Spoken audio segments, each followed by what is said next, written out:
especially last year, because I talked about the physicality of the league. Yeah. And so when games are that physical and they can get that chip, what does it mean, what is it like to have Sophie Cunningham on your side? Every Fever fan should hear what Caitlin Clark said about Sophie Cunningham after watching her play against the New York Liberty. "We'll succeed. Let's start by discussing the real events of this game. Because Indiana recently defeated the club that most people consider to be the 2026 WNBA champions in a preseason game. Following an MCL tear that ended her season, Sophie Cunningham lost 14 points in 13 minutes. The Fever didn't just prevail, they ran non-stop the entire night and surged to a blowout. Leave a comment below if you're thrilled to see Caitlin and Sophie back on the court. USA basketball, was there excitement that's the first W game for you, vision, and you 9 months? Super excited. I think coming in here, obviously this isn't a real game. I understand that, but that's how we treat it, like a real game. So I think anytime you get to put on your uniform and lace up your shoes, you don't take that for granted, especially having come off of last year. And, I didn't really get to do that very much. So I think for me coming into this game, just a lot of excitement, not a ton of nerves. Caitlin Clark hadn't participated in a genuine basketball game since July 15, 2025, when she jogged onto that floor. It's not a quick break. She was essentially devoured by the 2025 season. Problems with the quadriceps come first, followed by the thigh, groin, and ankle. She had only played 13 games in the entire year as a result of one thing piling on top of another. Indeed, people were anxious before this preseason tip-off matchup with New York. Furthermore, winning wasn't really the question. It was easier than that. Is it possible for her to simply move as she used to?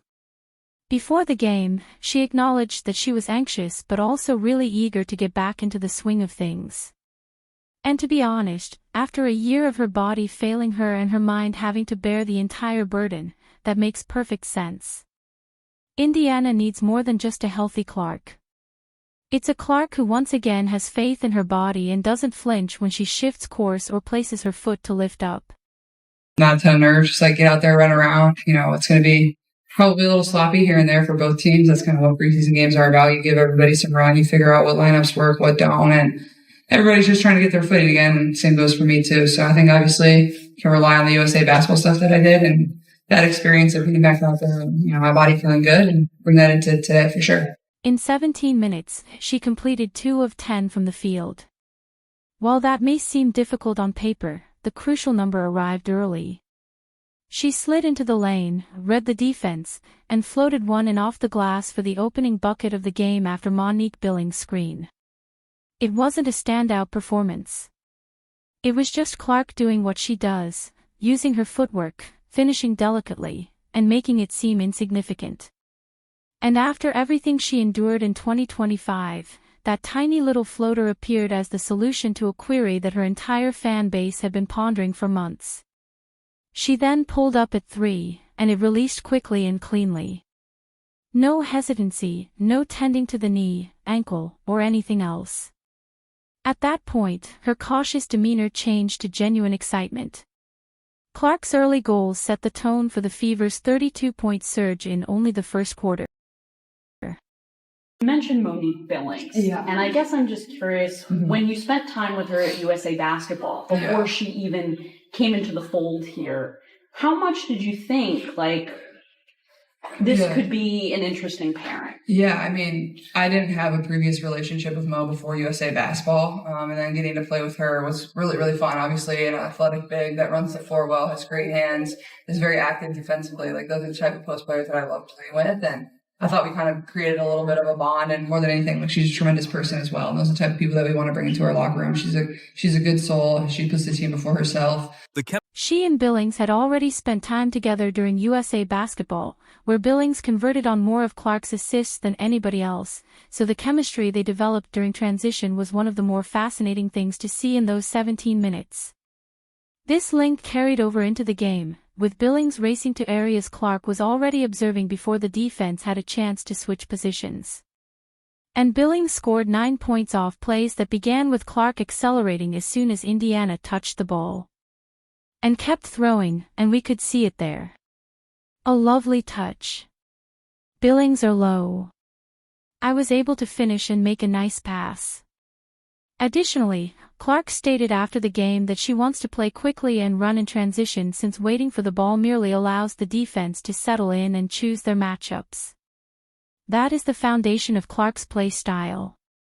And making reads before defenders can set their feet while running it at full speed in a healthy manner. When everything is going well, the offense looks like that. After the game, Clark affirmed her. And then in free agency, like we reached out, mostly our front office, they did a lot of that work, and she was really excited about the opportunity and kind of just worked out perfectly, and we were able to sign her. So really thankful that she wanted to be a part of our team, and I think she is a really perfect fit for us. A sprained ankle that you can play through with tape is not the same as an MCL tear. It involves surgery, months of rehabilitation during which you essentially have to relearn how to trust a knee that has deceived you, and then additional months of waiting to be cleared to play with your teammates. And it wasn't until January 2026 that Sophie Cunningham received that approval. Before the injury stopped everything, she played 30 games, including 13 starts, and spent the majority of the 2025 season on the sidelines. The stakes were different for her than for anybody else on the floor when she entered this preseason game against the New York Liberty, the team that much of the league is already proclaiming as the 2026 champions. Everybody else had a preseason game to win. Cunningham was attempting to convince herself of something. Your muscles, arms, shoulders, and back. Thank you, girl, she responded. I've been putting effort into it. Cunningham inserts it once more. With her third three-pointer, not only did the knee hold up, but the shot was still there. She was still able to get physical without recoiling, and she was still capable of being the player Indiana needed her to be when it mattered. And she responded to everything quickly. She lost 14 points in 13 minutes. She didn't get to the free throw line 4 times or grind them out in the post, which is what makes the number noteworthy. Despite having had knee surgery less than a year ago, she was confidently grabbing the ball, setting her feet, and squeezing the trigger as she made 3 three-pointers. Yesterday during training camp, my first thought was, girl, your back, your shoulders, your arms, your muscles. Thank you, girl, she said in response. I've been putting effort into it. The thing I appreciate about Sophie more than anything is like, she's never intimidated of the moment. Like, she rises to the occasion every single time. You know, she's going to have her teammates back. She loves when, when our backs are against the wall, she's going to be one that has the loudest voice, and she's going to be out there fighting and scrapping, and no matter what situation it is. Clark. Cunningham inserts it once more. It was her third three-pointer of the evening. However, I must admit that I was a little uneasy about Nigel Laney Hamilton. I need to get rid of these roles after looking at my back yesterday. She encouraged us all and mentioned that she had time to improve on her conditioning and fine-tune the details during her year off. What about Sophie Cunningham, though? She also said that every 3 she knocked down extended the Fever lead a bit further and informed the Liberty defense that she wasn't even hesitating for a split second. There was nothing in her body language that said, I'm still working my way back. She shot it as if it were any other evening. Together with a Fever. The idea for the theft originates from Cunningham. Raven Johnson received the bounce pass. Cunningham inserts it. It was too simple. She used the same aggressiveness on defense, challenging everything, getting into passing lanes, picking up 2 steals, and putting up strong screens for Clark that genuinely affected people. After an MCL tear, you can't engage in that level of physical activity unless you've truly quit thinking about your knee. And as soon as Cunningham set foot on that floor, she stopped openly worrying about it. Aaliyah Boston and Lexi were already absent from Indiana. For safety's sake, Hall both held out.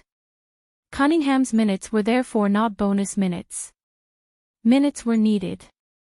And she gave them 14 points, 2 steals, and a defensive effort that clearly accelerated the entire game. When she checked in, the Fever's rotations tightened.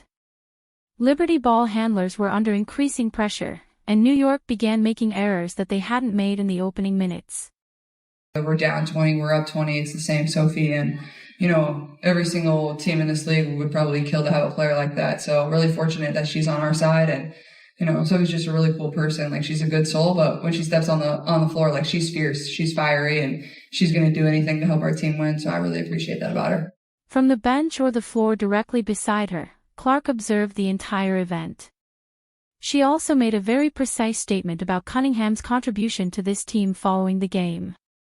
Because, in Clark's opinion, Cunningham always steps up to the plate and is among the loudest voices when things get tough. She didn't slow it down or soften it. Clark told reporters that any team in this league would certainly be thrilled to have a player like that. She's on our side, which is incredibly